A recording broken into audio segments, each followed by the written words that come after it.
one of the main reasons when I turned to selling drugs was the overwhelming amount of credit card debt I accumulated in such a short amount of time.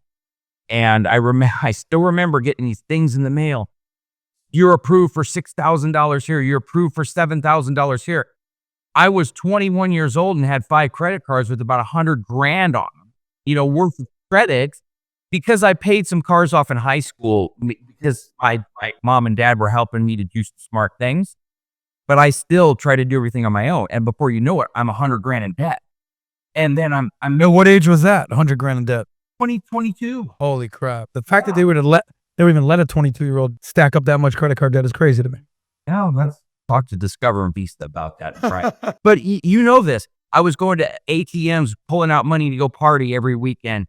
And I was spending left, right on everything, not understanding the concept of a 25% APR. You start making monthly payments and they're not going towards anything. In fact, the balance is still going up and you're paying $500, $600, $700 a month. And you're not only just providing them free money, but you're going backward on top of it. And so I learned the hard way too. And now everything is done taxably. It's paid in cash. Even when I charge it, it's just to build points and I pay it off the second I charge it. The only debt that I have now are my cars.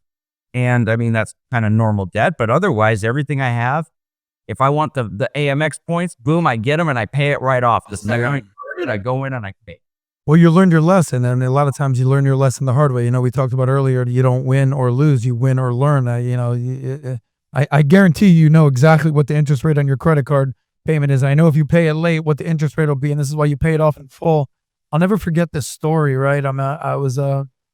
You're in Arizona, right? Yeah.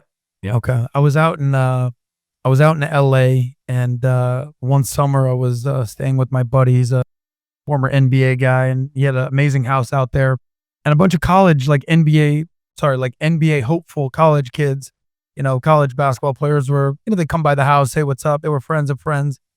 And this one kid, Alex, who's a good buddy now he's in his 30s. He was like, oh, Saz, you're the money guy. Let me ask you a question. This is what I want to do, blah, blah, blah. I said, how much credit card debt do you have right now? He's like, I don't even know, a couple grand, whatever it is. I go, that's something you should probably know about. I go, what's the interest rate? He goes, I don't even know. I don't know. Where do I even find that? I go, log on right now. Grab my phone. I said, we're going to film this. Log on right now. And he said, all right. I go on to Chase, not to put Chase's business out there. I could have been any credit card company. And I said, log on and go to make your next payment. And you could see what the APR is, right? The annual percentage rate. And he goes, 24.9%. And I go, what do you think about that? He goes, I don't know. Is that good or is that bad? I go, well, I'll let you give the answer. If you're striving, if you're, you said something that your money's going backwards, debt is your money going backwards. You're losing the interest rate game, whereas investing is winning the interest rate game, and you have your money appreciating over time with compound interest. If the goal, let's say, is of the stock market, if you say, what should I try to earn in investments in the stock market? Well, 10% is a damn good number to return, right? Yeah. Can you get 10%? So I said, if 10% is a good return on your investments, you're going backwards 25%. You tell me if that's good or bad. He goes, sounds pretty damn bad to me. I go, you'd be right. I go, the best thing you can do right now is before you can save, before you can start stacking cash, before you can start earning money and compound interest and appreciating your money over time, pay off this 25% weight around your neck, so to speak, this noose, this weight that you're carrying around, get that out of your life. And he goes, let me do that. And he says, I see it to this day. He goes, I've been debt free ever since that moment. I go, amazing. I go, now tell all your friends. He goes, why is that? I go, because we need 1 million more people to become debt free.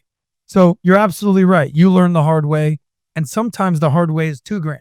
Sometimes it's $5,000. My friend Dylan over here, it took him $100,000 to learn the hard way. Shout out to Discover and MasterCard. But unfortunately, what's the whole concept? Fool me once, shame on you. Fool me twice, shame on me. Once you've been fooled by credit card companies or any sort of consumer debt or any sort of cash advance type companies, you realize, oh man, this is no good. Now everybody's talking about the buy now, pay later type thing, these loans, but it's not a good look. And this again comes down to financial wellness and financial prudence and personal finance. The last thing I'll say about this, it's called personal finance for a reason. It's personal finance. It's your money. Ain't nobody going to figure this thing out for you. Just like self-esteem is on you to figure out your esteem. just like personal development is on you to figure this out yourself, because nobody else is going to do it for you. You either learn or you're going to end up paying the price. Right. Don't fall for the Visa. Visa got me by letting me put an Italian flag on my card. I was like, okay, I'll take it. Right. Don't fall for that, because that's what they do. And I will say this one more thing before we move on. If you are looking at percentage rates, well, you go to a credit union, because you're always going to probably get a much lower interest rate. And I think people don't realize that, and they don't understand functionalities of credit union versus banks, where the banks have these like real bureaucratic, strict guidelines they follow. And a credit union can really do whatever the hell they want, depending on the size of the credit union. But they have the ability and the capability to give you more credit line, lower rates, better terms, just depending on where you go. Just wanted to throw that out there. Very good point.